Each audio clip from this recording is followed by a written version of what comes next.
It's been just more than a week since longtime state DNA analyst Yvonne Missy Woods pleaded guilty to 4 felony charges. This resulted from an investigation that found anomalies in her work in more than 1,000 criminal cases. Those anomalies included missing, deleted, and manipulated data.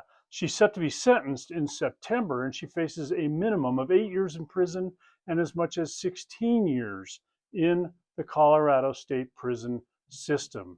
Now, a new motion has been filed by the attorneys for a man convicted of murder in 2014 and serving a life sentence, whose attorney argues that he deserves to have all of the evidence in the case. This is because Missy Woods pleaded guilty to perjury in her testimony during his trial back in 2014.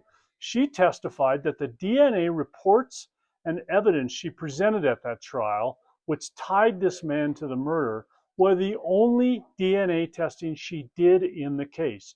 It turns out that's not true, according to the investigation. It turns out that she found other genetic evidence, but changed the quantities of it in her computer workbook, and ultimately did not disclose to the prosecution or the defense that she found DNA evidence on those items. We don't know whose DNA that was or even what bearing it might ultimately have on the case.